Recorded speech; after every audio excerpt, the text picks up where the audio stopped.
Hi folks, I'm Katrina Bell, and I'm going to talk about safe lifting techniques that we should all utilize in and out of the workplace. You may think safe lifting comes naturally, but a common result of improper lifting is lower back pain. Did you know that low back pain was shown to be a major problem throughout the world, with the highest prevalence among female individuals aged 40 to 80 years old? There are several women in this group, and we're all getting closer to 40 years of age, so it is important that we ensure we are taking proper precautions to prevent injuries which may lead to lower back pain.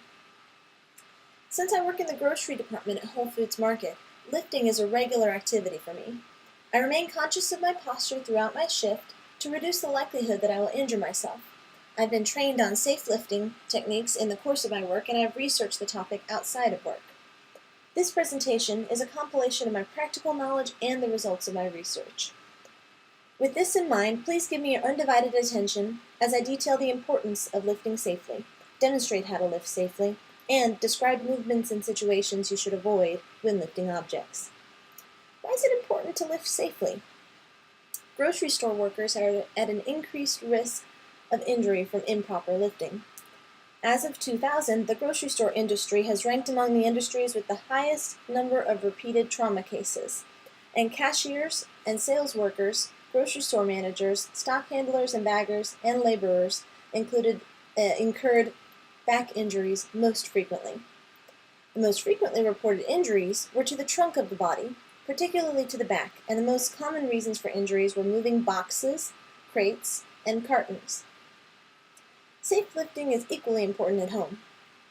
Injuries can result from lifting even the lightest items, like picking up a pencil. I will now demonstrate how to lift a box safely. Step 1 is to assess the load.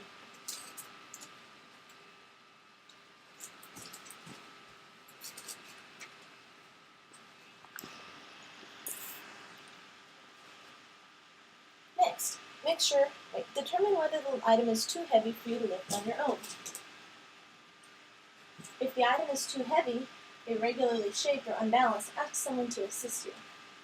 Next, make sure you have a clear path through which to carry the item and a spot where you will set the item down.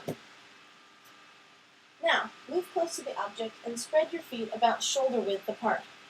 Plant them firmly on the ground. Look forward as you lift and carry. Bend your legs in at the knee and take care to keep your back straight at all times. Get a firm grip on the box or whatever you're lifting and bring it as close to your torso as possible. Tighten your abdominal muscles and strengthen your grip to protect your back muscles. Stand up slowly with the item in tow. Remember to keep your back straight and use your legs to stand in a fluid motion. Walk with the object through your clear path and bring the item close to where you will set it down, using the same motion you used to pick it up, the same fluid motion. Again, keep your back straight and use your legs, bending at the knees.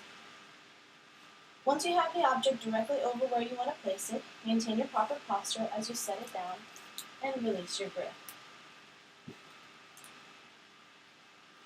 Ensure that the item is securely in place before backing away from it. Return to a standing motion using the same fluid motion used to pick up the item.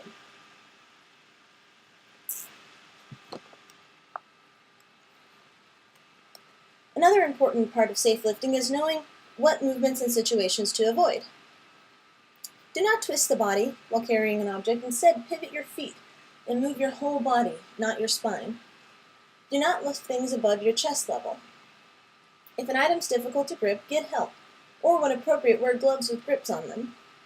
Do not rush or become distracted while lifting. Do not attempt to lift something if it causes you pain. Do not carry objects, especially heavy ones, when you will have to cross a wet floor. Do not carry anything that obstructs your line of sight. And do not lift something that is too heavy for you to handle. Get help. In conclusion, using safe lifting techniques is important for your health. So you've now seen a demonstration of how to lift safely and learned about movements and situations you should avoid while lifting. Next time you take out the trash, move your buddy's furniture, or pick a book up off the table, remember to assess the load, position your body close to the item, move correctly so that your back is straight and your legs are doing the work, Follow a clear path and remain conscious of your posture as you set the item down and back and stand back up. While you do this, follow the tips I gave you about pivoting rather than twisting, maintaining your focus, and the other things to avoid. Here's a pamphlet which goes into more detail about the different types of lifts you can use depending on the size, weight, and position of the object. After all, it's better to prevent problems than to live with a potentially chronic pain that may result from an injury. When you get in the habit of doing it correctly, safe lifting is not a pain.